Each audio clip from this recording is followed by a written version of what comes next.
ya. Fungsional saya biasanya sebagai sistem arsitek.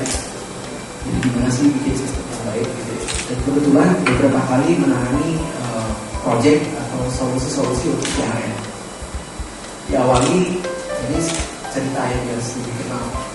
2002 saya bantu Citibank untuk telemarketing system. Pada saat itu Citibank mau beli CRM namanya Siebel.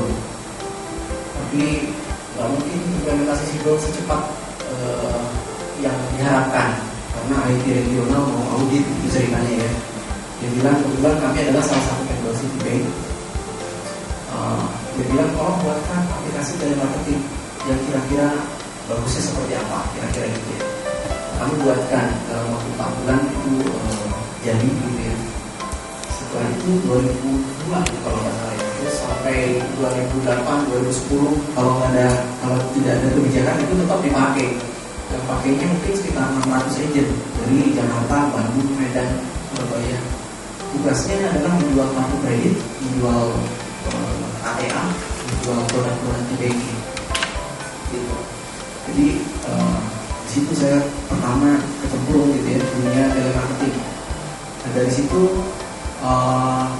berangkat namanya Signa, asuransi Signa, pernah dengar ya? Jadi itu memang channelnya jualan lewat telepon bu. Jadi sengaja jualannya lewat telepon. Kebanyakan bukan direct sales seperti asuransi yang lain gitu ya. Bagaimana caranya menarik pelanggan lebih banyak? Nah ini salah satu CRM itu adalah nanti akan ketemu namanya telemarketing gitu ya. Gimana caranya mensosialisasikan lebih baik gitu ya. Nah itu sekarang Signa itu punya sekitar 800 agent yang suka maaf dalam tanda kutip gangguin ibu gitu ya. Selamat siang, saya mau jual asuransi gitu ya. Itu ada 800 gitu. Yang berikutnya kami juga coba bantu Aksa Mandiri. Aksa Mandiri itu sekarang agentnya sudah 300 orang khusus untuk menjual. Pertanyaannya adalah ini CRM, ini telemarketing gitu ya. Kenapa sih orang mau investasi di situ? 300 orang nyediain tempatnya, nyediain orangnya, nyediain datanya untuk bisa kasarnya mengganggu orang atau membantu orang lah kasarnya gitu ya, untuk ikut ke dalam campaign-nya dia gitu ya. Ternyata memang kalau dari sisi kebutuhan company worth it gitu ya.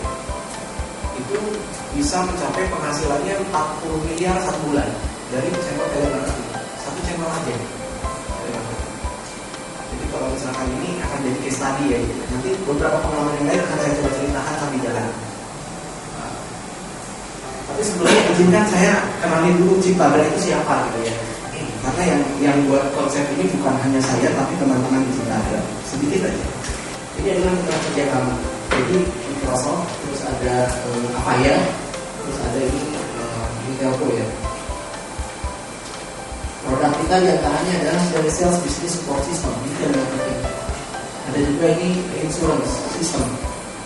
Terus ada juga ini hitung komisi. Kenapa sih yang hitung komisi? Nanti bagian dari CRM juga, karena kalau udah jual-jualan salesnya banyak, hitung komisi. Kayak tadi contoh kasus di tempat klien kami itu ada 400 orang yang jualan, hitung komisinya pakai Excel, setengah bulan gak jadi-jadi gitu ya. Kenapa? Kalau ada asuransi, karena memang kan hitung komisinya tidak seperti jualan properti. Itu saya tadi cinta dari bangun Indonesia itu properti gampang. Harganya propertinya sekian kali 2,5% selesai gitu ya. Tapi kalau asuransi ribet, kalau ada banking itu ribet. Nah ini yang saya mencoba nanti di share CRM ini ya, salah satu produk kita. Saya mau cerita juga, ini adalah klien kami. Bank Indonesia mungkin OJK, teman-teman di IT ada beberapa ini adalah silakan.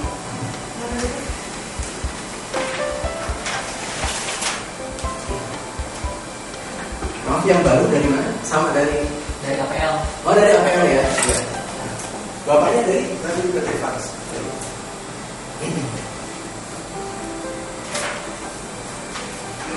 Ini klien kami Ciptadra 99 tahun 99 berdirinya, jadi sekarang sudah sekitar 15 tahun. Ini klien kami.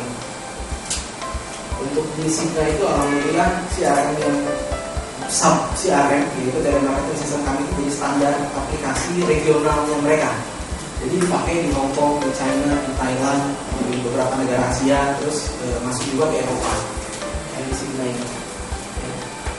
Terus di AXA, semua AXA pakai telemarketing kami, pakai juga contact center kami gitu ya, CRM yang nanti akan kita berbagi. Ini perbedaan. Ada email langsung saya klik. Halo, teman nanya, oh iya, lupa, baik. Hanya saya coba. Next jobnya, email yang berikutnya yang masuk, ya sama juga polanya seperti itu. Artinya sistem tidak mengontrol. Atau dengan email yang fasilitas email yang terintegrasi dengan di aplikasi yang sekarang itu belum tentu juga bisa mengkondisikan. Pokoknya ada email terintegrasi, saya jawab, reply. Saya pilih lagi emailnya, saya reply. Saya pilih lagi email, saya reply. Tapi karena memang KPI-nya di klien kami bisa berbaris bisa kira seperti itu, kita ada namanya progresif, pelayanan progresif. Jadi saat si agentnya login dan dia ready untuk bekerja, email pertama datang buatnya pop up, ring, jawab. Dia jawab, reply finish. Saat dia selesai, email berikutnya, ting, jawab lagi, reply. Kenapa harus begitu? Karena memang traffic itu tidak memungkinkan orang untuk bisa santai. Ujung-ujungnya apa? Rapornya dia itu adalah berapa lama dia mengerjakan email. Jadi bisa terukur. Sistem yang baik akan bisa terukur. Email ini datangnya jam berapa, dipegang oleh agennya jam berapa, selama berapa lama dia kerjakan sampai close. Ya. Kalau dari segi analisa importnya, kami kan selama ini kalau untuk Facebook Twitter dan BB itu masih manual. Nah, apakah dari Bandung ini bisa mendukung untuk hanya traffic yang masuk pertanyaan jam saja dalam juga ada pertanyaan, kemudian tren-tren pertanyaan kan kami mengkategorikan secara manual. Misalnya ada pertanyaan ini, ini kategorinya tentang program. Nah, apakah di Bandung ini bisa dibuat seperti itu? Iya. Tujuannya mengintegrasikan multi channel itu adalah memudahkan konsolidasi dan buat laporan. Ada seperti itu. Hanya memang bentuknya ya tergantung selera ya. Meskipun contact center Pak Andi dan teman-teman sudah ada standar begini, memang seleranya kalau saya bawa itu aja, gue biasanya begini. Jadi contohnya adalah dashboard di tab yang terpisah saja, dashboard inbox misalnya.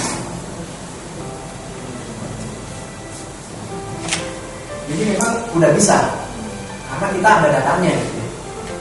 Datanya ada. Jadi kalau misalkan di situ ada dari call, dari email, dari Facebook, ini dari Facebook, dari SMS, dari apa yang semua channel yang diaktifkan kita bisa lihat, bisa per bulan, mungkin di laporan bisa per hari, bisa per jam. Terus top 10 klasifikasinya bisa kita lihat. Misalkan ini marketing, ini tentang keluhan apa, ini tentang prospek, ini tentang apa. Kalau misalkan mau detail per produk, bisa filter produknya. Jadi report ini memang jadi kalau kalian ya dari media monitoring dari ya itu kan pasti kan banyak juga yang sampah-sampah yang masuk ke informasi sampah termasuk kita kan kasih keywordnya betul kan pokoknya yang ada keyword kan dia apa ya itu banyak yang tidak ada hubungan pengalaman itu berapa banyak sih yang bisa kita pakai informasi yang itu